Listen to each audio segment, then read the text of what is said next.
Hey everybody, Mtn Grandma here. Today I'm going to be chatting with you about some herbal teas, some herbal tinctures, and some herbal oils.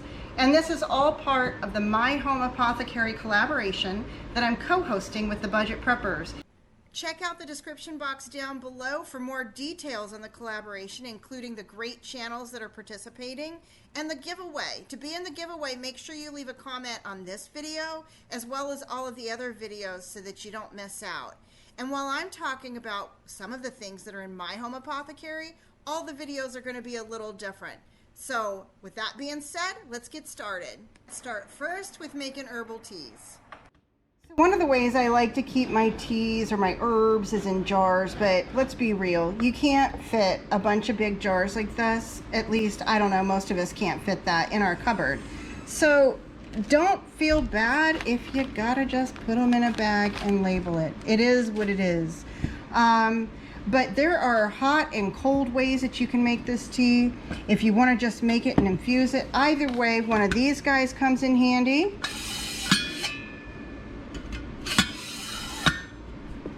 And one of these guys comes in handy. This is like a little cover for you to set on top of your, if this was a coffee cup, set that on top there. That way you don't lose some of the volatile oils when it is steeping. One thing to also keep in mind, if you're brewing something like, this is my herbal coffee blend, and I know I've got chicory root and dandelion roots in here. Yes, I need to make more, but for that type of thing that has roots, I will put it on a low simmer because roots need that. They need a low simmer.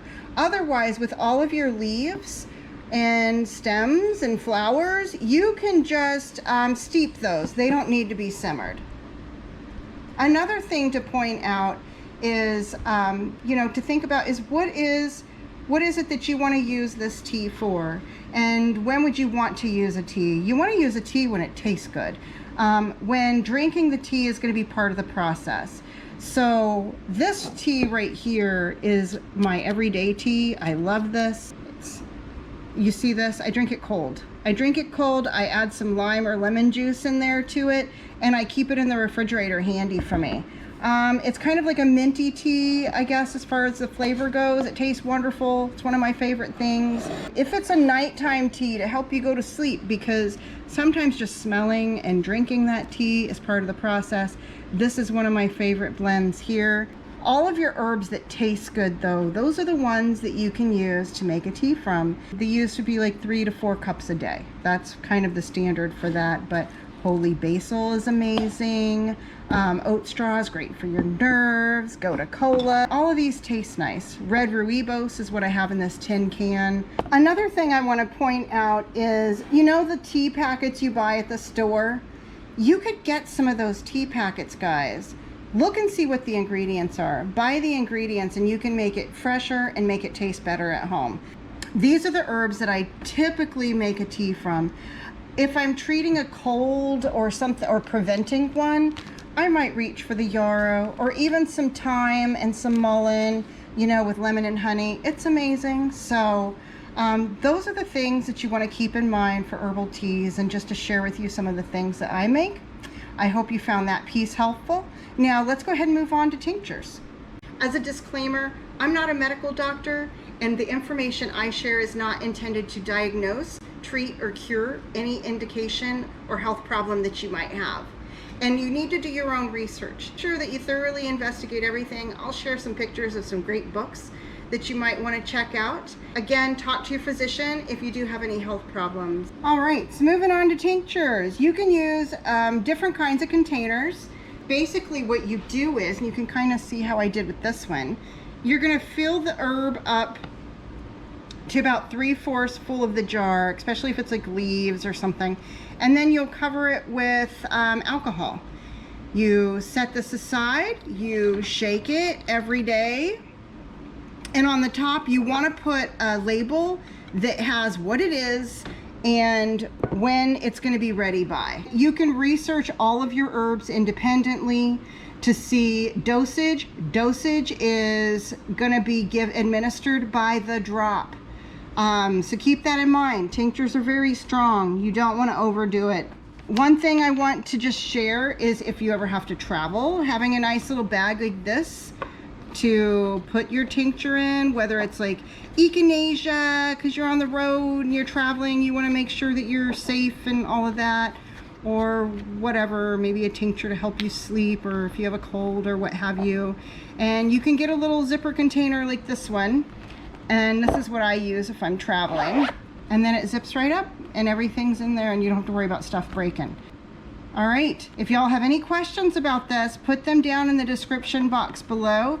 I would encourage you to try your hand at tinctures, see how you like it, but make sure you research your herbs wisely and thoroughly, and I'll be sure to share a book with you that's great too. All right, now let's talk about herbal oils. I love working with herbal oils because I also love making bath and body products. You can infuse your herbs in all kinds of oils. Avocado oil actually has a lot of research behind it that supports that it's great for pain all by itself, which is really interesting to know. If you're ever going to make like a pain oil, it's great for that. But I also will use, you can say this is horsetail infused in avocado oil, and I've got my yarrow infused in jojoba oil. Most of the time I do use olive oil. Some of your great herbs for this are going to be, well, what are you making it for? What are you going to use an oil for? And if you're not going to cook with it, because you could do that. You could do an oregano oil to cook with, an olive oil. I mean, there's things like that. Are you going to make soap with it? A lot of people will infuse calendula and make soap with that. Are you going to make a topical pain oil with it?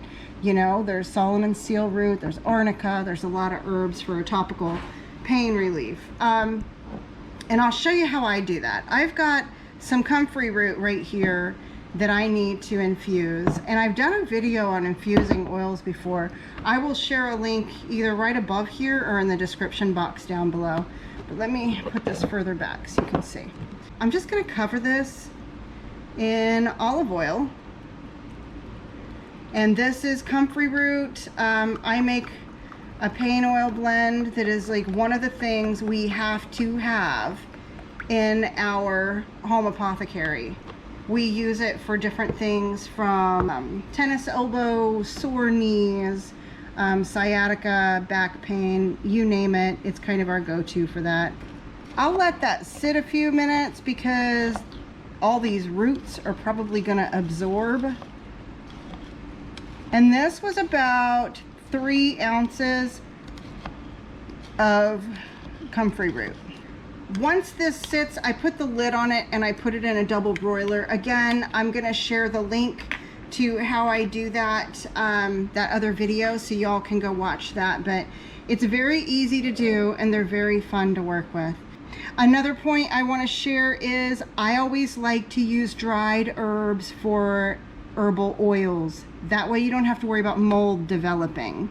So dry your herbs first. Some people, they do it either way. For me personally, I just like to use dry herbs. Now I have heard St. John's wort is best used fresh to make an herbal oil from, but I haven't done that yet. So there could be exceptions to the rule. Otherwise, dry herbs, that's what I use. I don't have to worry about any mold or anything coming in from the liquid content in them.